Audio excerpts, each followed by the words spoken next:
प्रतापनगर में रामू नाम का एक गरीब किसान अपनी पत्नी और बेटे के साथ रहता था। उसके खेतों में जो भी अनाज होता उसी को बेचकर वह अपने परिवार का भरण पोषण कर रहा था। एक साल से बारिश न होने के कारण उसके परिवार का गुजारा करना मुश्किल होने लगा। सुनिए जी, अब घर में खाने का कुछ भी नहीं बचा। राशन भी बस 1 या 2 दिन की ही चलेगा। क्या करे माया, इस साल तो बारिश हो ही नहीं रही। लगता है इंद्र भगवान हम किसानों से नाराज हैं। बारिश का तो नामो निशान ही नहीं है। पर यह बात हमारा पापी पेट तो नहीं जानता है ना। इसे तो भोजन देना ही होगा, नहीं तो यमराज खुश हो जाएंगे और अपने पास बुला लेंगे। हाँ माया, तुम ठीक कह रही हो, पर चिंता ना करो, मैं कहीं ना कहीं से खाने का कुछ इंतजाम कर ही लूंगा। आप किसी चीज का व्यापार क्यों नहीं शुरू कर देते हैं जी? अब सिर्फ खेती के भरोसे ही तो नहीं रह सकते ना, जो भला कुछ मुनाफा हो जाए व्यापार से। हाँ माया, मैं भी यही सोच रहा हूँ, पर व्यापार करने के लिए पूंजी चाहिए, और वो कहाँ से लाऊंगा भला मैं? क्यों ना आप उस कल्लू सेठ से कुछ रुपए उधार ले लो और जब व्यापार में मुनाफा होगा तो लौटा देना उसे। ठीक है माया, आज ही मैं उस कल्लू सेठ के पास जाता हूँ। ऐसा बोलकर रामू उस कल्लू सेठ के पास पैसे उधार लेने के लिए चल पड़ता है। आओ आओ रामू, बोलो कैसे आना हुआ? सेठ जी, मुझे पैसों की जरूरत है। क्या आप मुझे 100 रुपए उधार देंगे? हाँ हाँ, क्यों नहीं रामू, जरूर देंगे। हमारा तो धंधा ही यही है। बस तुम 10% के हिसाब से हर महीने ब्याज देते रहना। आपका बहुत बहुत धन्यवाद सेठ जी, आप बहुत ही दयालु हैं। हाँ, दयालु तो मैं हूँ रामू, पर ब्याज लेते समय मुझे जरा भी दया नहीं आता, इसलिए समय पर ब्याज मिलती रहने चाहिए भाई। ठीक है सेठ जी, आपको समय में ब्याज मिल जाया करेगा। अच्छा, अब मैं चलता हूँ सेठ जी। उसके बाद वह सेठ रामू को 100 रुपया उधार देता है। फिर पैसे लेकर रामू घर की तरफ चल पड़ता है।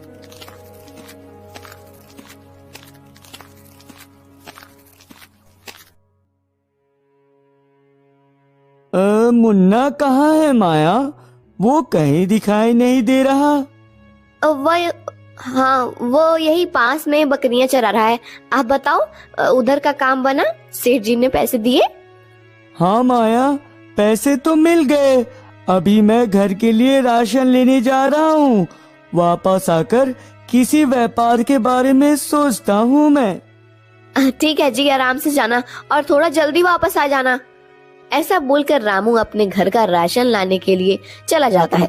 वहीं दूसरी तरफ राजा के दरबार में एक आदमी राजा के पास आता है और कहता है, अनर्थ हो गया महाराज, हमारे गांव के जंगल में एक शेर आ गया है और वो गांव की तरफ कभी भी आ सकता है। कृपया आप हमारी रक्षा करें महाराज, रक्षा करें। मंत्री जी, जल्द से जल्द शेर को पकड़ने का इंतजाम किया जाए। किसी भी मासूम की जान नहीं जानी चाहिए। ठीक है महाराज, आप निश्चिंत रहे, हम जल्द से जल्द उस शेर को पकड़ लेंगे। ऐसा बोलकर मंत्री अपने साथ कुछ सैनिकों को लेता है और उस शेर को पकड़ने के लिए जाने लगता है। मंत्री सीधे जंगल पहुंच जाता है जहां वह शेर सो रहा होता है। अरे बाप रे, ये तो बहुत खूंखार शेर लगता है।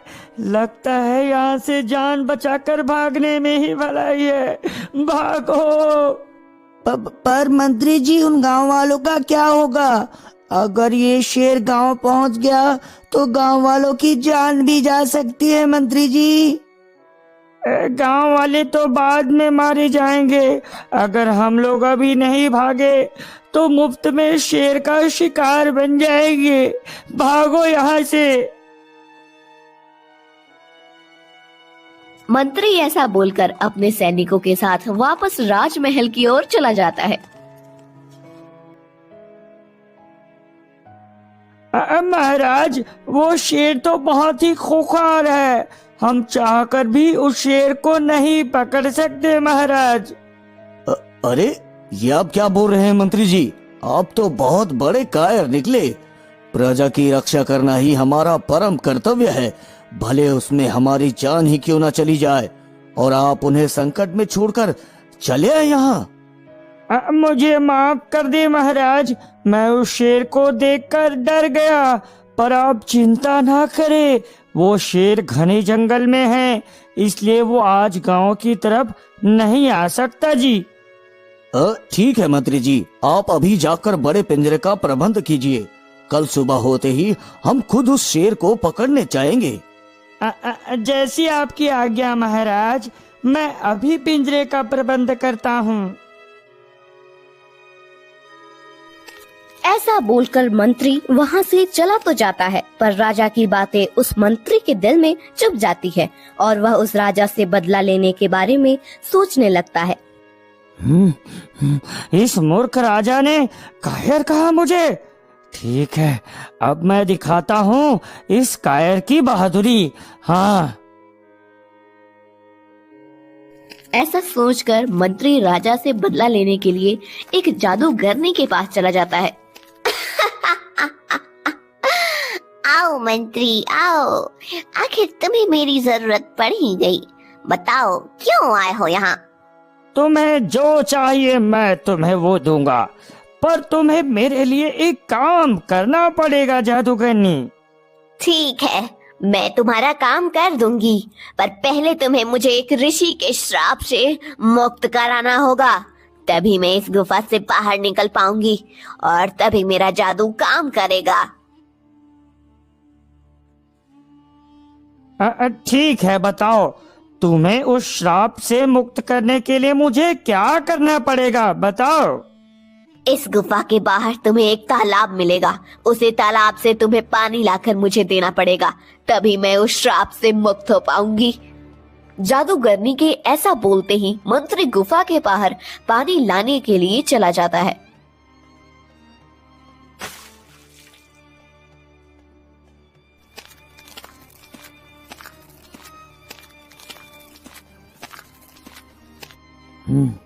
ये लो जादूगरनी, मैं पानी ले आया।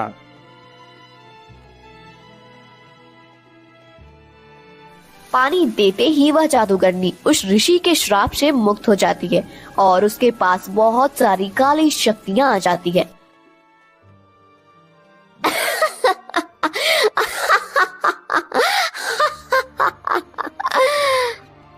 अब मैं आजाद हो गई। बोलो मंत्री, मुझे क्या करना है? उसके बाद मंत्री अपने षड्यंत्र के अनुसार जादूगरनी को सारी बातें बता देती है।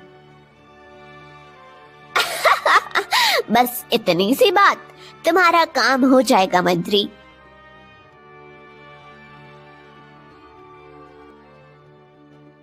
महाराज, कल मैं भी आपके साथ जंगल जाऊंगी, मैं भी उस शेर को देखना चाहती हूँ।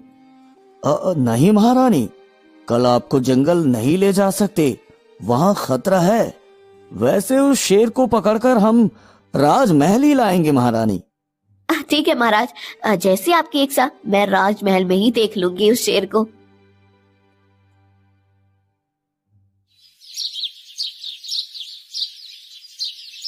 अगले दिन राजा का सैनिक एक बड़ा सा पिंजरा लेकर राजा के साथ जंगल की तरफ जाने लगता है।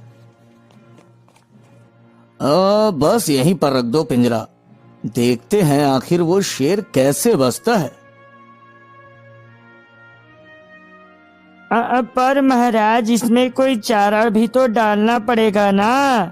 बिना चारा के कैसे फंसेगा वो शेर? तो इसके अंदर आपको डाल देंगे मंत्री जी, आखिर आपका डर भी तो भगाना है ना। महाराज, वो शेर तो मुझे कच्चा चबा जाएगा। डर भगाने से पहले तो मेरी जान ही निकल जाएगी यहाँ। अरे मंत्री जी, हम तो मजाक कर रहे हैं।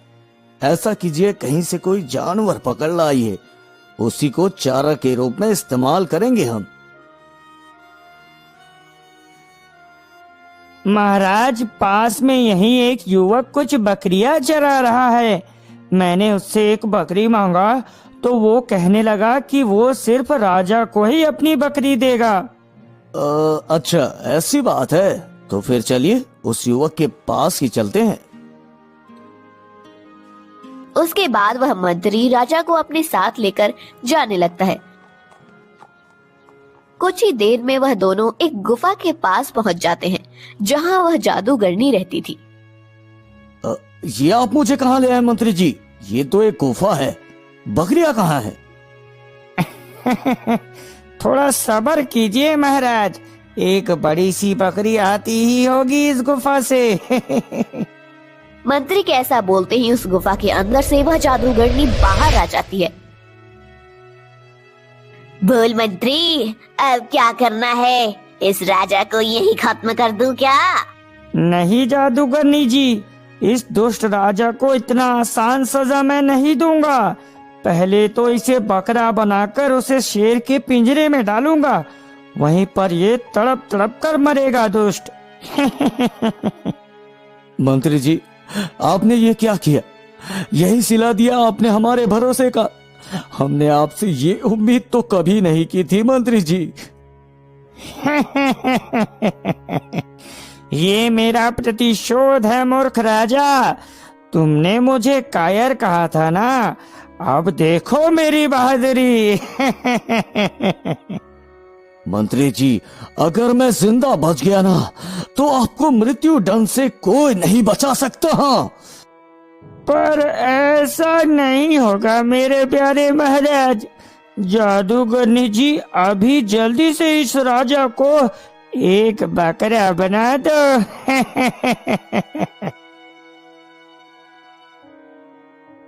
मंत्री के ऐसा बोलते ही वह जादूगरनी उस राजा को एक बकरा बना देती है, पर बकरा बनते ही राजा वहाँ से भाग जाता है। उसके बाद मंत्री भी राजा को पकड़ने के लिए उसके पीछे जाने लगता है।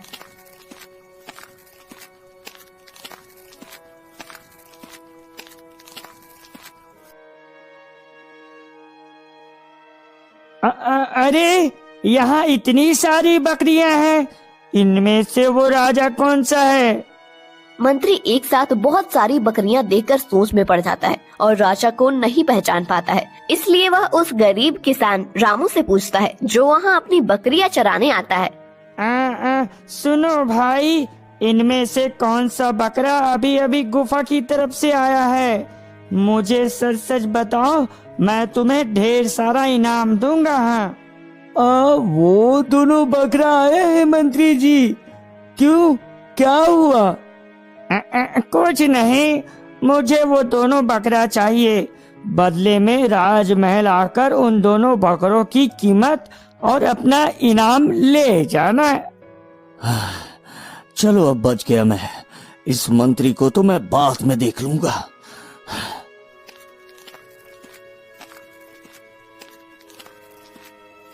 उसके बाद मंत्री उन दोनों बकरों को लेकर उस पिंजरे के पास पहुंच जाता है, जहां वो लोग उस खूंखार शेर को पकड़ने वाले थे। सिपाहियों, इन दोनों बकरों को उस पिंजरे में डाल दो। महाराज के आने से पहले हमें उस शेर को पकड़ना है, समझे? पर महाराज तो आपके साथ गए थे ना मंत्री जी, फिर वहाँ कहाँ रुक गए? महाराज कुछ जरूरी काम से एक ऋषि के पास गए हैं। तुम अपना काम करो, महाराज थोड़ी देर में आ जाएंगे। हाँ,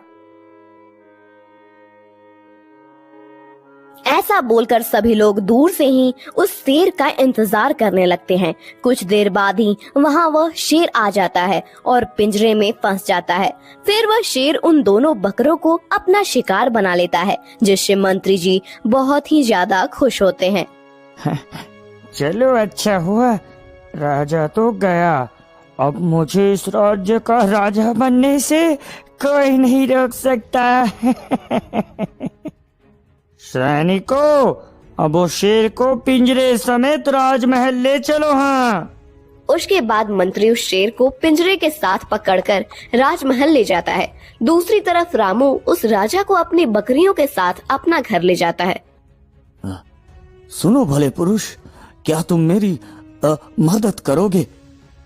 अरे ये आवाज किधर से आ रही है? यहाँ तो सिर्फ मैं ही हूँ। अरे मैं इधर हूँ भाई, तुम्हारी बकरियों के साथ।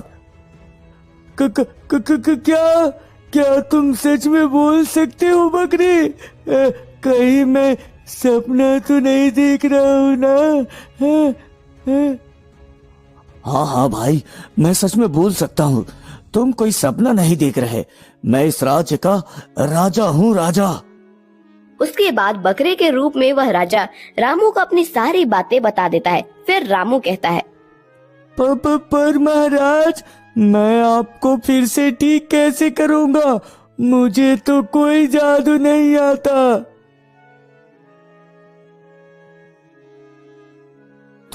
तुम मुझे एक ऋषि के पास ले चलो। मैं तुम्हें उस ऋषि तक ले जाने का रास्ता दिखाता हूँ। बस तुम मेरी रक्षा करना। ठीक है महाराज, हम कल सुबह होते ही उस ऋषि के पास चले जाएंगे।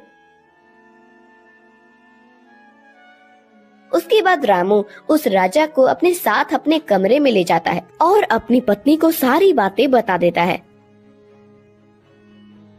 आई महाराज, इस गरीब की कुटिया में आपका स्वागत है। यह लीजिए इस गरीब का साधारण भोजन। आप लोगों का बहुत बहुत धन्यवाद। अगर आप न होते तो आज मेरे नसीब में ये भोजन भी नहीं होता। आप चिंता न करें महाराज, सुबह होते ही सब कुछ ठीक हो जाएगा।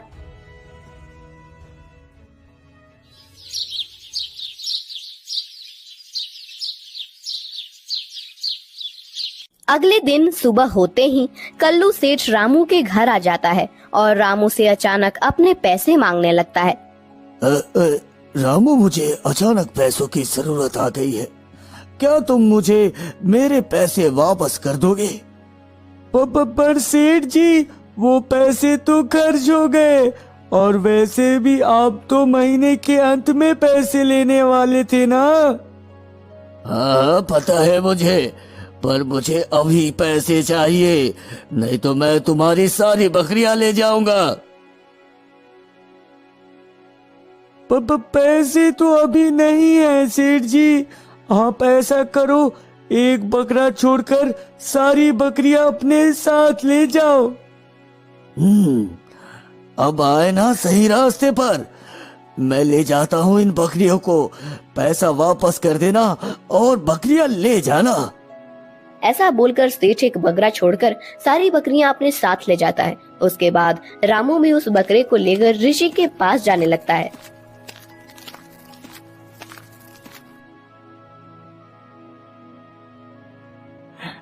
ये रिसीवर, कृपया मेरी मदद करे। मेरे मंत्री ने मेरे साथ धोखा किया है। एक जादूगरनी के साथ मिलकर उसने मुझे बकरा बना दिया। रिसीवर, हमें पता है, बस जिस जादूगरनी ने तुम्हारा ये हाल किया है उसे मैंने ही उस गुफा में कैद किया था, पर तुम्हारे मंत्री ने लालच और क्रोध में आकर उस जादूगरनी को आजाद करवा दिया। तो बाबा, अब क्या मैं फिर से मनुष्य के रूप में नहीं आ सकता क्या? हाँ, आ तो सकते हो बस, पर पहले मुझे उस जादूगरनी को फिर से उस गुफा में कैद करना होगा, तभी उसका जादू तुम्हारे ऊपर से खत्म होगा। हाँ। उसके बाद राजा और रामू उस ऋषि के पास उस गुफा की तरफ जाने लगते हैं जहाँ पर वह जादूगरनी रहती थी। अरे मर गई मैं। अरे पागल राजा, तुम्हें यही साधु मिला था? किसी और को पकड़ कर ले आता या अकेले ही आ जाते, मैं वैसे ही ठीक कर देती तुम्हें। ठीक तो कर देती, पर तुम्हें कैद करना अति आवश्यक है जादूगरनी, नहीं तो बाहर आकर पूरे राज्य में आतंक फैला देगी तू। ऐसा बोलकर वह ऋषि उस जादूगरनी को अपनी शक्तियों से फिर से उसी गुफा में कैद कर देता है। जादूगरनी के कैद होते ही वह बकरा फिर से राजा बन जाता है। आपका बहुत बहुत धन्यवाद बाबा। आपका ये एहसान मैं जिंदगी भर नहीं भूलूंगा, जिंदगी भर नहीं भूलूंगा बाबा। मेरा नहीं राजन, इस गरीब का धन्यवाद करो जिसने आपको मेरे पास लाया, और हो सके तो इनका उद्धार कीजिए महाराज। हाँ महाराज, पर सबसे पहले मुझे उस गद्दार मंत्री का उद्धार करना है। ऐसा बोलकर राजा गुस्से में राजमहल की ओर चल पड़ता है। राजमहल जाकर राजा देखता है कि उसके सिंहासन पर उसका मंत्री बैठा हुआ है। मंत्री राजा को देखते ही डर जाता है। महाराज, आप तो दुष्ट मंत्री, तुमने क्या सोचा कि मैं उस शेर का शिकार बन गया? पर ये तुम्हारा भूल का भूल। पर मैंने तो आपको खुद उस पिंजरे में डलवाया था, फिर आप बच कैसे गए? दुष्ट, याद करो जब तुम उन बकरियों को उठाकर ले गए थे, उस समय उन बकरियों में सिर्फ मेरी ही पूंछ काली थी, पर तुम मुझे पहचान न सके थे। सिपाहियों, पकड़ लो इस दुष्ट धोखेबाज मंत्री को और हमेशा के लिए इसे काल कोठरी में बंद कर दो। राजा उस मंत्री को काल कोठरी में बंद करवाने के बाद उस गरीब किसान रामू को बुलवाता है, जिसने उसकी मदद की थी। हे युवक, जिस तरह आपने हमारी जान बचाई, हम उससे बहुत खुश हैं, इसलिए हम आपको अपना मंत्री बनाते हैं आज से। ऐसा बोलकर राजा गरीब किसान को अपना मंत्री बना लेता है और उसे इनाम के तौर पर ढेर सारा धन देता है।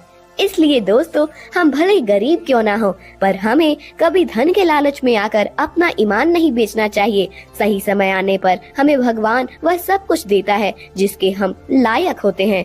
बस हमें हमेशा ईमानदारी से मेहनत और दूसरों की मदद करते रहना चाहिए।